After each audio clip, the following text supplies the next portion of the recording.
let's talk about your business. If you are a service-based business, if you're a realtor, financial advisor, consultant, if you are an agency owner, this is for you.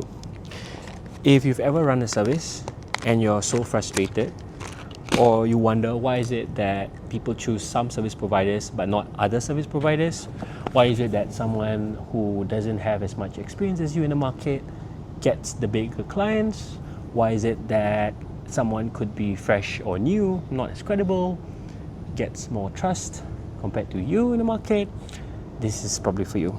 And if you just started, how do you put your flag to the ground and say, hey, here's how I can help you and close the bigger deals despite being less experienced? And the secret is going to be revealed in this video. So there's a framework that we like to call the promise and proof framework. Right? So we have an X and Y axis. Right? On the X axis, just the horizontal line, I call it proof. And on the Y axis, the vertical line, call it your promise. Right? If you have low promise, low proof, I'm going to draw like a quadrant because we all love quadrants.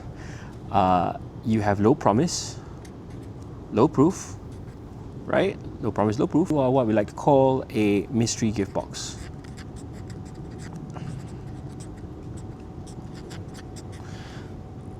You don't know what's going to come up because you haven't established yourself in the industry.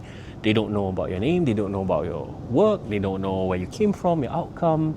It's a risk. It's a lot like drinking a bottle of water with no packaging on it. You don't know whether it's Coke or whether it's brackish water that you just took from the ground. So because there's no quote-unquote packaging, they don't trust you.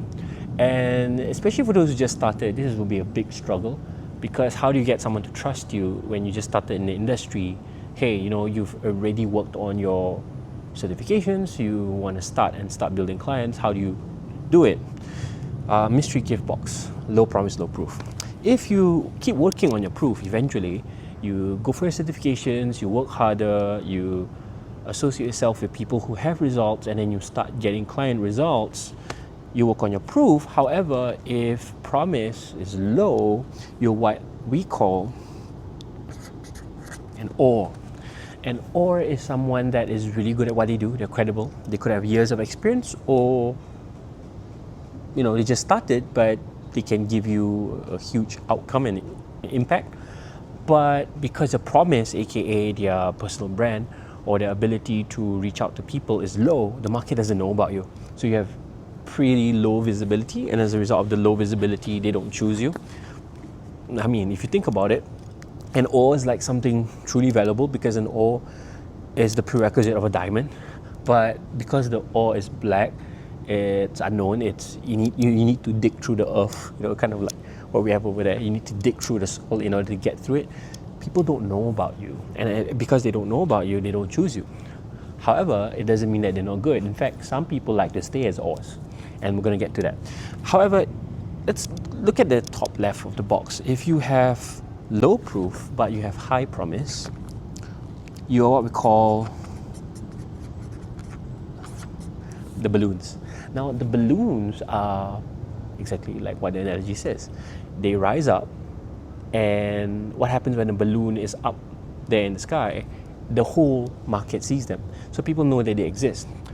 If you're a balloon, you rise up, and if I mention marketing or sales or coaching or training or helper agency, your brand comes up because everybody knows about you.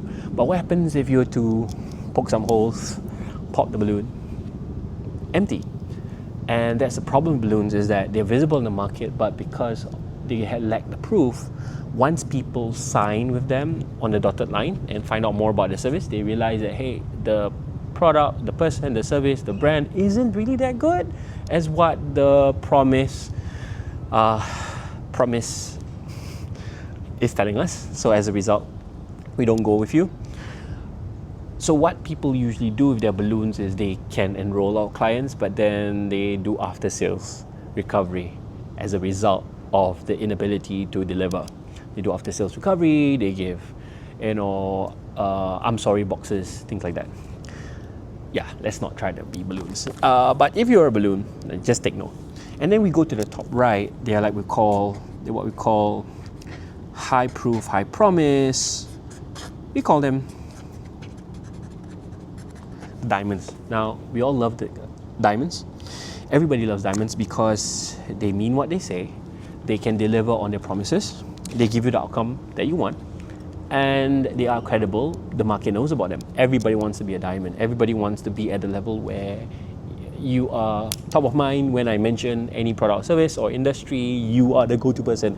And as a result, it's easy for you to get clients, easy for you to keep your clients, easy for you to get referrals, easy for you to get brand deals, sponsorship, B2B deals, and bigger deals.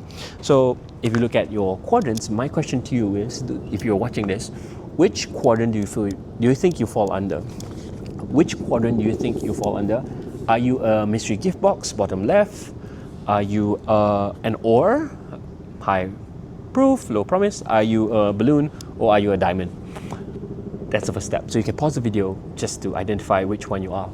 Once you've done that, the next question would be, what do we do about it? So if you are a mystery gift box, you're bottom left, what I would say is start working on both. Start working on your promise and your proof. So go for your courses, go for your certifications, keep clocking in the mileage, keep clocking in the hours, keep building your proofs, and keep stacking them, because if you can't deliver an outcome to someone, then no one's going to trust you.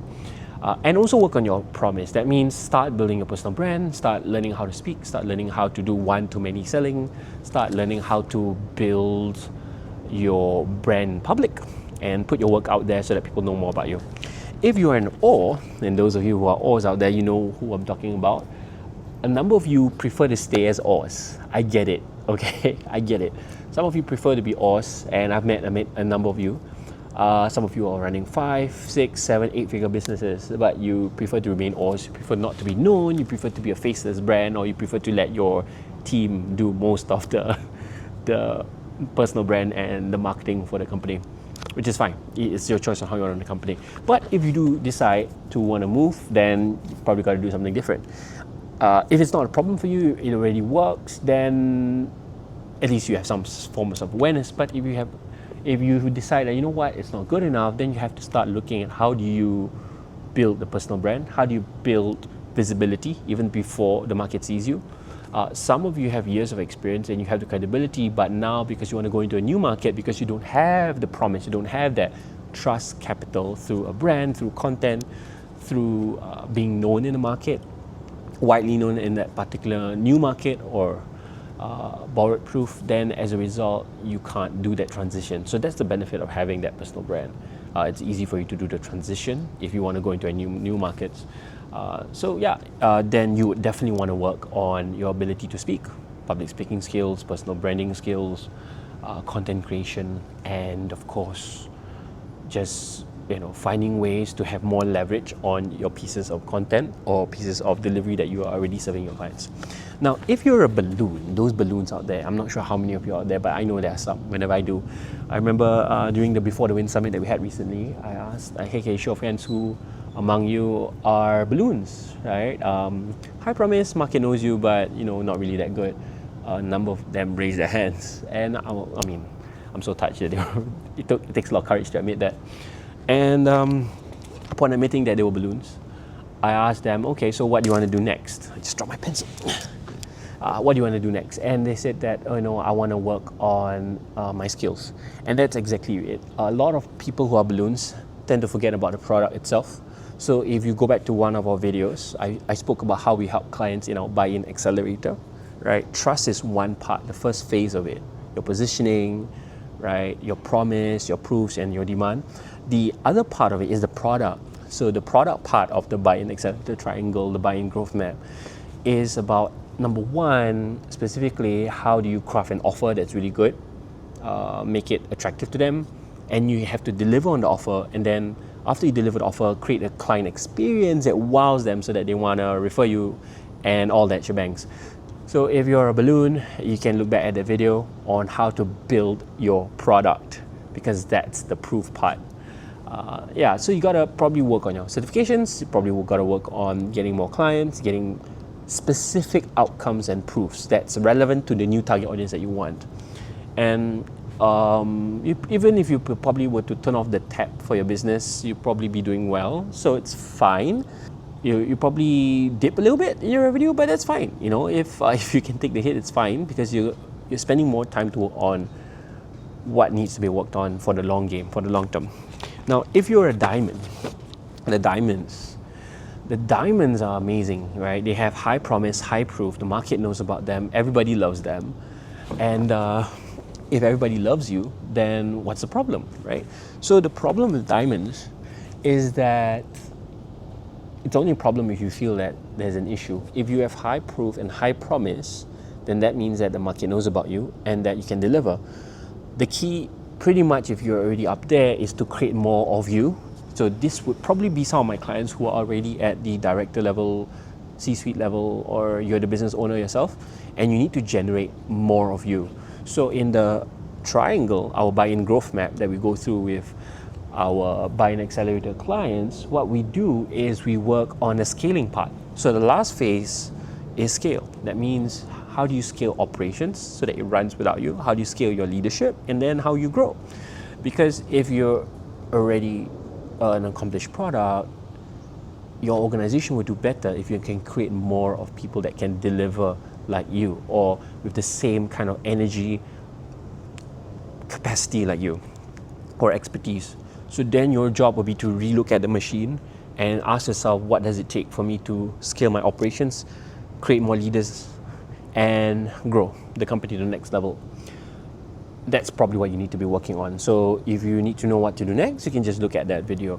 So which part of the Promise Proof framework are you on? Are you a mystery gift box? Are you an O, are you a balloon, or are you a diamond? Diagnose yourself, use this tool, share it with friends. And if you'd like to know how we can help you to work on any of them, you can click on the link and you can find out. Or you can click on the link below that will help you diagnose which one you are. Then once you know where you're at, then awareness is part of the process of change. So yeah, I hope this has been useful. See you.